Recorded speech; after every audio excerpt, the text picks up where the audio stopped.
Hello दोस्तों, नमस्कार शिक्षक साथी। आप सभी का स्वागत है और आप देख रहे हैं अपना यूट्यूब चैनल रीमेक इट पर।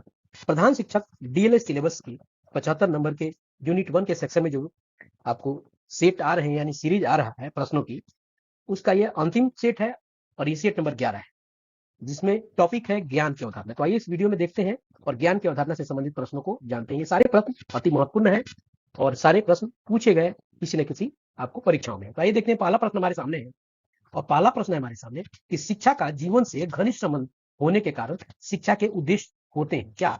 वैज्ञानिक जीवन पर आधारित, वास्तविक जीवन पर आधारित, राजनीतिक जीवन पर आधारित, आर्थिक जीवन पर आधारित, उपरोक्त में से कोई नहीं या उपरोक्त में से एक से अधिक। यानी शिक्षक का जीवन से घनिष्ठ संबंध होने के कारण शिक्षा के उद्देश्य क्या हो सकते हैं? तो अगर उत्तर देखा जाए तो इसका उत्तर यहाँ हो जाएगा बी, वास्तविक जीवन से आधारित जो उद्देश्य शिक्षा के होते हैं। चलिए आगे देखते हैं, इस विचारक के अनुसार ज्ञान असीमित न होकर सीमित है। किसके अनुसार ये बात है? ये बात है जॉन लॉक के बारे में। तो आइए थोड़ा जॉन लॉक के बारे में देखते हैं क्या है। तीसरा प्रश्न हमारे पास, मनुष्य को सुसंस्कृत बनाया जाता है सिनेमा के द्वारा, विज्ञान के द्वारा, शिक्षा के द्वारा और धन के द्वारा। तो सुसंस्कृत आप किसके द्वारा बना सकते हैं? यहाँ उत्तर भी आपको दिख गया है, शिक्षा के द्वारा सुसंस्कृत बनाया जा सकता है। आगे देखते हैं, मानव का मस्तिष्क एक कोरी स्लेट है। यह विचार किसका है? प्लेटो का, अरस्तू का, जॉन लॉक का, जीन पियाजे का। तो ये आपको जो है ये जॉन लॉक का है। आपको उत्तर यहाँ दिख रहा है, ये जॉन लॉक का है। यानी मानव का मस्तिष्क क्या है? कोरी स्लेट है। यह विचार जॉन लॉक का है। बहुत महत्वपूर्ण प्रश्न है। आइए देखते हैं जॉन लॉक के बारे में हमको जानकारी प्राप्त कर लेते हैं। जॉन लॉक ये इंग्लैंड के निवासी थे और इन्होंने ज्ञान के 4 प्रकार बताए थे। कितने बताए थे? 4 प्रकार इन्होंने ज्ञान के बताए थे। कौन कौन से? विश्लेषणात्मक, गणित संबंधी, भौतिक विज्ञान आधारित और आत्मा और परमात्मा का ज्ञान, जिसे उन्होंने असली ज्ञान कहा था। किसने? जॉन लॉक ने। जॉन लॉक ने ज्ञान प्राप्ति प्रक्रिया का मार्ग बताए, जो है संवेदना के द्वारा और चिंतन के द्वारा। ज्ञान प्राप्ति का जो मार्ग बताया था, उन्होंने बताया था कि संवेदना के द्वारा ज्ञान प्राप्त किया जा सकता है और चिंतन के द्वारा प्राप्त किया जा सकता है। और जॉन लॉक की प्रसिद्ध पुस्तक क्या है? थॉट ऑफ एजुकेशन एंड आपको एसे कंसर्निंग ह्यूमन अंडरस्टैंडिंग, मानव समझ के संबंध में निबंध। ये से आपको कंसर्निंग ह्यूमन अंडरस्टैंडिंग। उसके बाद टू ट्रीटीज ऑफ गवर्नमेंट, ये उनके प्रमुख और परीक्षा में पूछे जाने में बहुत सारे उन्होंने पुस्तक लिखे, लेकिन ये बहुत ही प्रसिद्ध उनके पुस्तक आपको है। आपका 5वां प्रश्न ये है, दर्शन शिक्षा के साध्यों को निर्धारित करने से संबंधित है। दर्शन यानी फिलॉसफी शिक्षा के साध्यों को निर्धारित करने से संबंधित है। किसका कथन है? John Dewey, McMuller, T Raymont, S Mackenzie, इनमें से कोई नहीं। तो ये आपको जॉन डीवी के द्वारा कहा गया कथन है कि दर्शन शिक्षा के साध्यों को क्या करता है? निर्धारित करता है।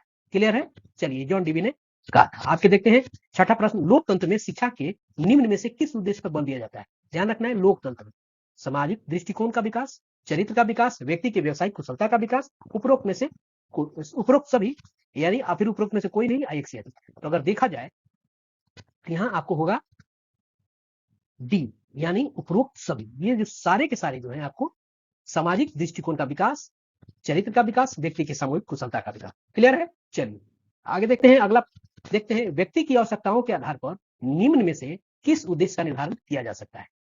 चारित्रिक विकास, आध्यात्मिक विकास, शारीरिक विकास, उपरोक्त सभी। यहाँ हम ये गलती से अलग गया, इसलिए ऐसे समझेंगे। ये उत्तर इसका हो जाएगा डी, उपरोक्त सभी।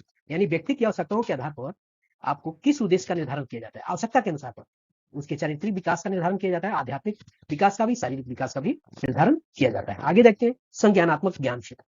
ये बहुत महत्वपूर्ण प्रश्न है, इसको ध्यान से देखें। संज्ञानात्मक ज्ञान क्षेत्र का वर्गीकरण किसके द्वारा प्रस्तुत किया गया? John Dewey, Benjamin S Bloom के द्वारा, टी रेमॉन्ड के द्वारा और जेएस मैकेंजी के द्वारा।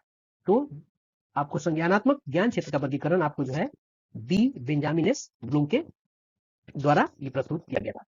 ब्लूम के अनुसार निम्नलिखित में से कौन ज्ञान का एक क्षेत्र नहीं है? संज्ञानात्मक, भावनात्मक, विश्लेषणात्मक या मनोचलात्मक। तो ब्लूम के अनुसार कौन ज्ञान का क्षेत्र नहीं पूछ रहा है? तो इसमें जो है सी आंसर जो है ये विश्लेषणात्मक जो है ये किसके अनुसार? ब्लूम के अनुसार ज्ञान का क्षेत्र नहीं है। तो उनके अनुसार ज्ञान के क्षेत्र कौन कौन से हैं? उनके अनुसार ज्ञान के क्षेत्र है संज्ञानात्मक, भावात्मक और मनोचलात्मक, यानी कॉग्निटिव डोमेन, अफेक्टिव डोमेन और साइकोमोटर डोमेन। क्लियर है? चलिए आगे देखते हैं 10वां प्रश्न, ब्लूम के ज्ञानात्मक क्षेत्र के कितने स्तर है? इसको हम थोड़ा डिटेल भी देखेंगे। ये प्रश्न जो ब्लूम से संबंधित है, ये प्रश्न आएगा। ये प्रश्न जरूर आपको पूछना है। इससे संबंधित, ब्लूम से संबंधित जो प्रश्न है वो आपको आने की संभावना बनती है। तो ब्लूम के ज्ञानात्मक क्षेत्र के स्तर 2, 4, 6, 8। तो इसको देखा जाए तो इसके आपके स्तर कौन कितने होंगे? 6। आइए इसको थोड़ा डिटेल कर लेते हैं। अब देखिए, ब्लूम के संज्ञानात्मक डोमेन को अगर देखा जाए तो ब्लूम की संज्ञानात्मक वर्गीकरण को मूल रूप से आपको 6 अलग अलग डोमेन स्तरों पर दर्शाया गया है। कैसे? सबसे पहले ज्ञान, बोध, अनुप्रयोग, विश्लेषण, संश्लेषण और मूल्यांकन। मूल्यांकन आपका सबसे ऊपर है, सर लास्ट में है। सबसे पहले क्या है? Knowledge, comprehension, application, analysis, synthesis and evaluation. ये ज्ञान के आपको 6 क्षेत्र है। उसके बाद आपको क्या है? 2001 में जो है न्यू वर्जन आपको प्रस्तुत किया गया था ब्लूम टेक्सोनॉमी का। ये है ना, ये ब्लूम टेक्सोनॉमी कही जाती है। ठीक है, चलिए आगे देखते हैं क्या है। 11वां प्रश्न है, किसी व्यक्ति के स्वयं से संबंध में विभिन्न विषयों के संबंध में अपने संज्ञान का ज्ञान, प्रतिसंज्ञानात्मक ज्ञान। किसी व्यक्ति के स्वयं के संबंध में, अपने विषय में विभिन्न विषयों के संबंध में अपने संज्ञान का ज्ञान, प्रतिसंज्ञानात्मक ज्ञान। थोड़ा सा टेढ़ा है, लेकिन इसको याद रखना है कि ये फेमस कोटेशन है। ये कथन किसका है? ये कथन आपका है सी, एंडरसन एंड कैथरोन का। किसका कथन है? एंडरसन एंड कैथरोन का। आगे देखते हैं 12वां, निम्नलिखित में से संज्ञानात्मक ज्ञान क्षेत्र का उच्चतम स्तर क्या है? संश्लेषण, विश्लेषण, धारणा, मूल्यांकन। अभी हम लोगों ने देखा था क्या है? मूल्यांकन। क्लियर है? चलिए 13वां प्रश्न, निम्नलिखित में से कौन ज्ञान क्षेत्र शारीरिक कौशल से संबंधित है? संज्ञानात्मक क्षेत्र, भावात्मक क्षेत्र, मनोचलात्मक क्षेत्र, उपरोक्त में से उपरोक्त सभी या उपरोक्त में से कोई नहीं या एक से अधिक। तो इसको देखा जाए तो देखिए आपको डी जो यानी ये सब के सब ये शारीरिक कौशल से आपको संबंधित है। क्लियर है? चलिए आगे। आज ज्ञान की अवधारणा में बहुत कम प्रश्न थे, ऊपर वाले टॉपिक्स जितने थे उसमें ज्यादा प्रश्न थे, पर इसमें ब्लूम टेक्सोनॉमी आपको जानना जरूरी था।